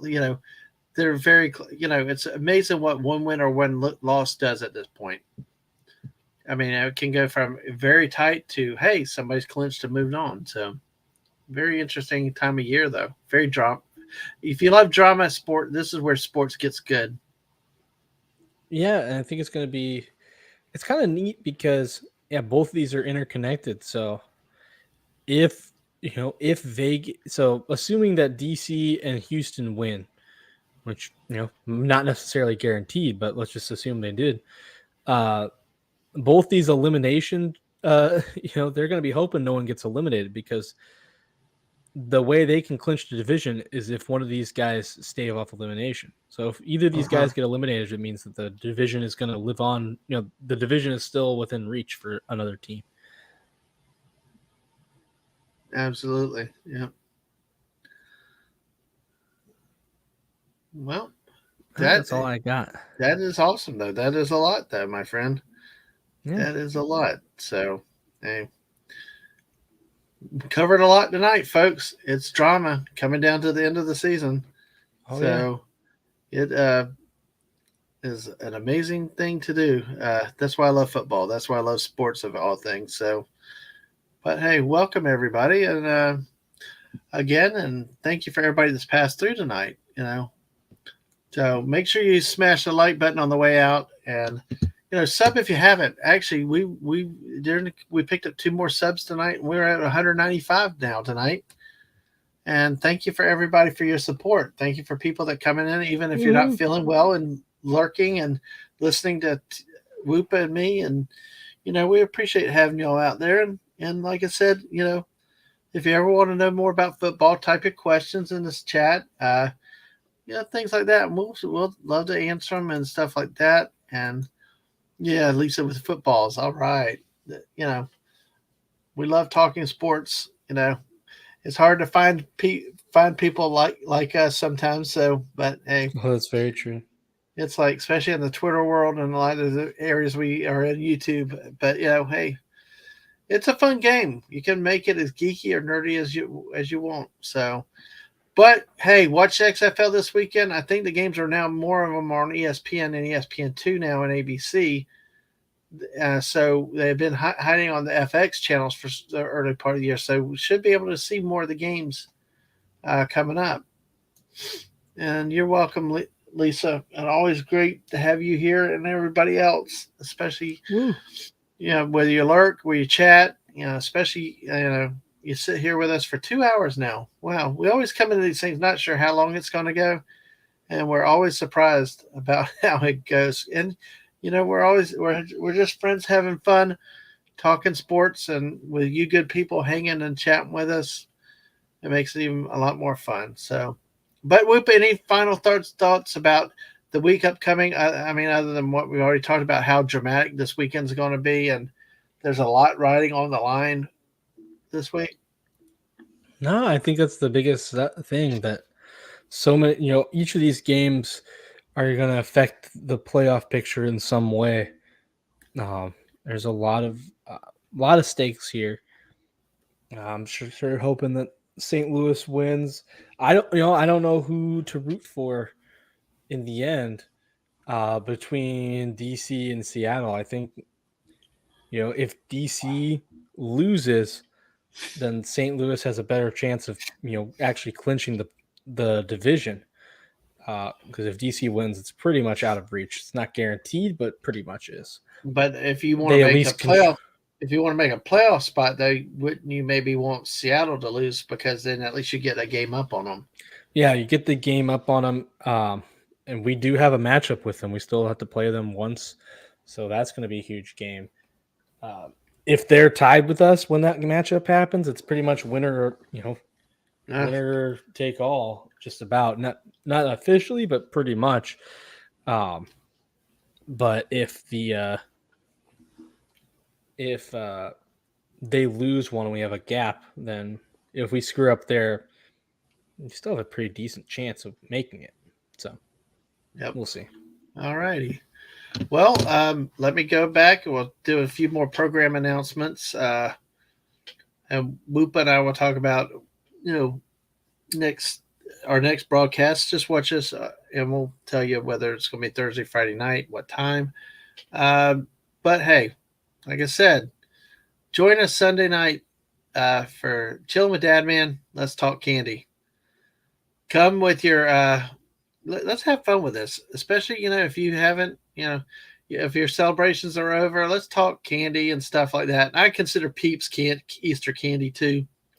I God, I could eat Peeps forever. But why would you torture poor Peeps and throw them in a fire just to watch them burn? I don't know. That's just seems so sad. I love what the missus did here with my bunny ears. That is awesome. The missus did great there. And of course, I want that chocolate bunny over to the left. But yeah, come join us. We'll be on YouTube and Twitch again at Dadman Walking 55, as you see. So hopefully we'll have some fun, laid back, chill time, and probably be winging it a lot, and just having some fun on another holiday. We've done Christmas, we've done New Year's night, we've done election night. I mean, hey, I don't know, we look at sometimes that's the thing when your kids are older, one's out of the house, the other has stuff they do. You kind of find things to do, and why not, share it with people to have good laughs and stuff like that. So, and if it's anything like our New Year's night, uh, kind of chill stream, oh my gosh, it will be off the hook.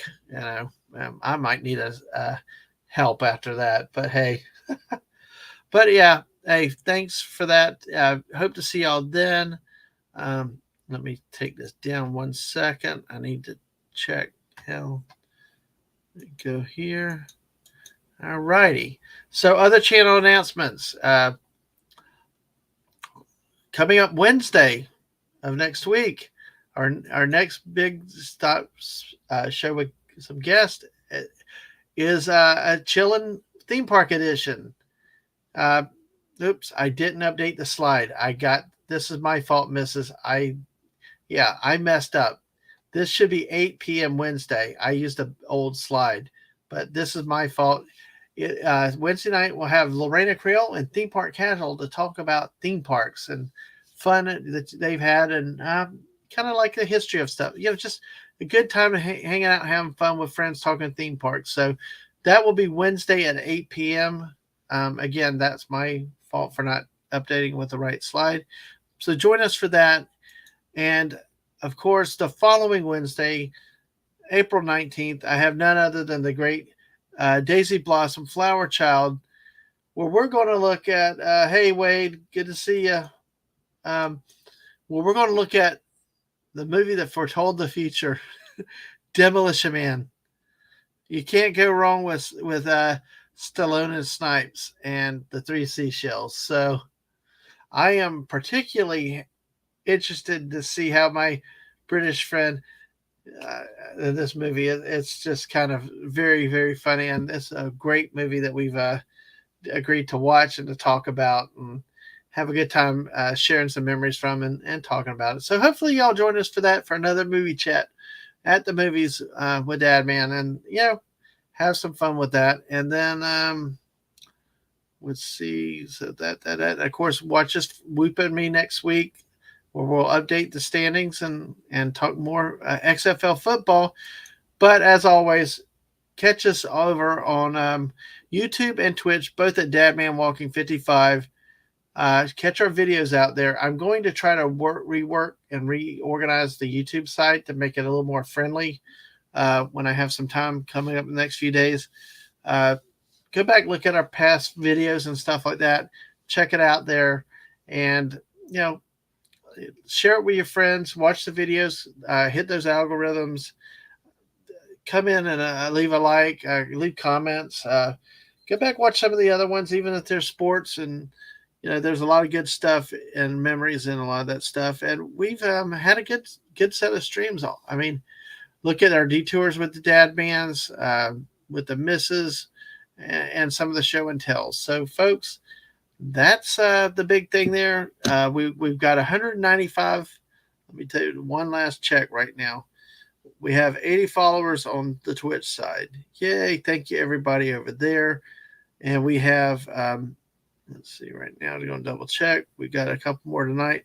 We have 195 subscribers on the YouTube side. 5 more to get to 200, and the missus has a drink for me to drink. So a honeydew rainbow unicorn drink. So, but as always, catch us on Twitter at DadmanWalking55 so that you can see the latest when we go live. Hit your notifications on Twitch. Hit that bell to get your notifications when we go live on YouTube. But with that, Woopah, thanks again for a great evening. Yeah, thanks for having me. Always fun to talk about football. Absolutely. And you always outdo yourself with great graphics like you do, sir. And everybody else, thank you for joining us tonight. Thank you for your chats. Thank you for lurking. And thank you for support. And bye to you, Balzette. Thank you for hanging out there and sticking with us. And I hope you really feel better very soon, Balzette. So everybody have a good night. Bye.